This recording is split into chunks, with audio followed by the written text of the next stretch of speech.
Let's jump into this explainer on three massive regenerative peptides: BPC-157, GHK-CU, and TB-500.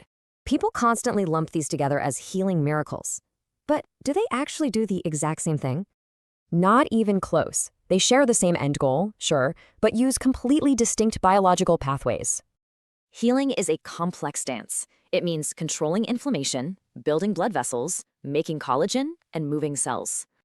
All right, first up, BPC-157. Believe it or not, this synthetic peptide comes from a natural stomach protein fragment. Think of it as your body's plumber. It's laser-focused on angiogenesis, basically laying down brand new blood vessels. By boosting that local blood supply, it delivers heavy oxygen to rapidly repair tendons, ligaments, and gut linings.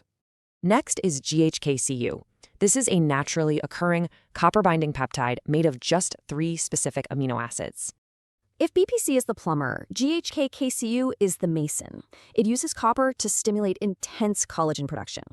That's why aesthetics loves it. It completely remodels skin, accelerates wound repair, and provides crazy antioxidant defense. Finally, we've got TB-500. It's a synthetic fragment closely related to a natural peptide called thymosin beta-4. TB-500 acts like the movers. It binds to cellular actin so your specialized repair cells can actually travel.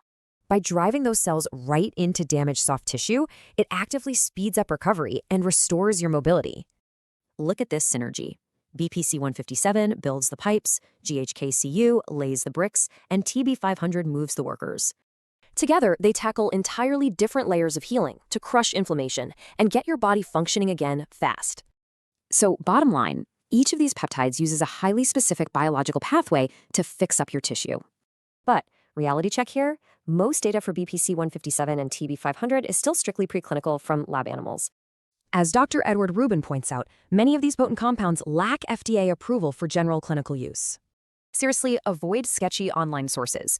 Working with a doctor for proper medical supervision is absolutely non-negotiable here. So, with these vastly different mechanisms, which of these biological tools do you think unlocks our healing potential?